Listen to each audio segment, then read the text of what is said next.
Hi guys, welcome to my vlog. Yan guys, nandito tayo sa Barangay Kayabo, sa ilog po ng Barangay Kayabo guys. Pakita ko lang sa inyo guys yung ilog po dito guys, sa Barangay Kayabo.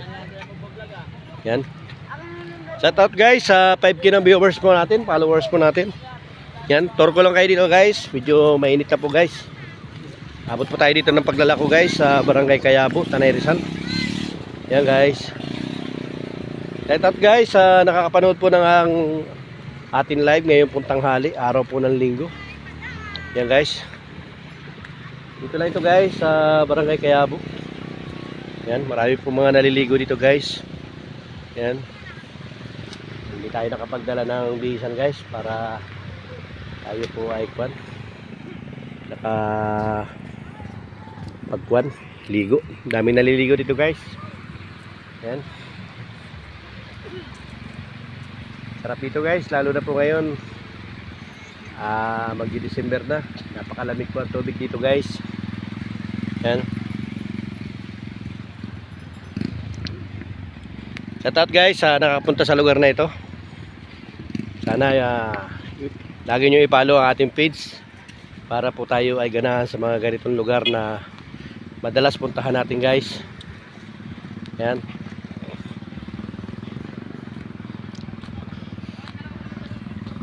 Daming naliligo guys. Salamat. Maganda dito maligo guys, lalo na pagka madami kayo. Dito kasi guys, ito yung unang tawid papuntang Santa Ines guys. Ang susunod na baryo dito guys, puntang Kayabo. Kayabo na ito guys. Ang susunod po dito Barangay Tinukan. Pag dating po nyo ng Barangay Tinukan, yan guys. Shout out guys sa nagtitinda ng ice cream. Yan. Yan. Saka na. Wala kang kasama si Nilson doon, mag-isa lang. Yan guys.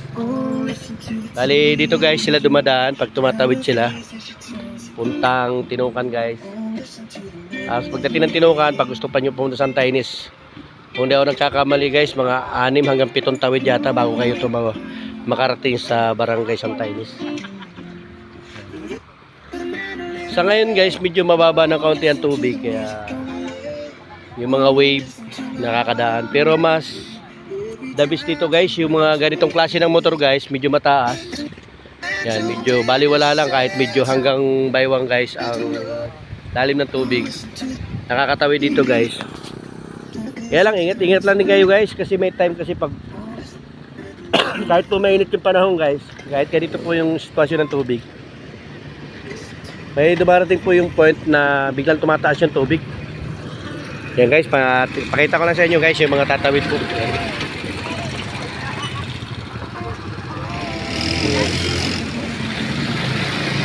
Yan, ganyan po yung sistema nila guys pag tumatawid sila. Dami po sila guys na tatawid. Bali, nagtutor sila dito guys ng sasakyan. Magkano arkila ng ganyan? Nasakay ka? 1,500. Maghapon na yun? 1 hour. Anong channel niya sir? Para follow pa yan. Sa YouTube channel ko, Idol Uragon. Sa Reels ko, Ricky Manalo. Makikita mo tayo doon. Titinda tayo ng mga isda, kung ano-ano. Parang napanood ko na yun eh. Idol Uragon sa YouTube channel. Follow ko kayo.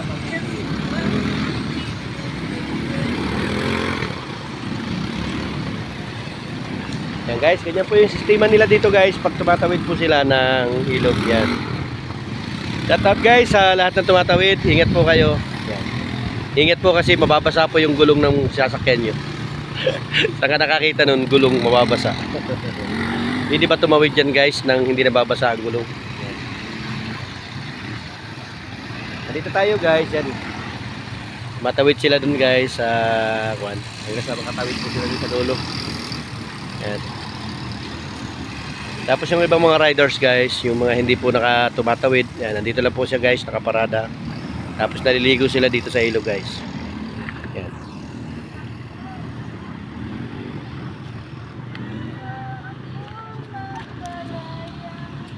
Yan, salamat guys. Sana naibigan nyo at nagustuhan nyo ang maikli nating video po dito sa ilog po ng Barangay Kayabo, Tanay Rizal. Yan, shout out guys sa 5K na viewers po natin, mga followers po natin. Yan, madaming tumatawid guys. Yan. Shout out guys. Maraming salamat po sa panonood nyo ng ating maikling video dito sa Barangay Kayabo. Maraming salamat po.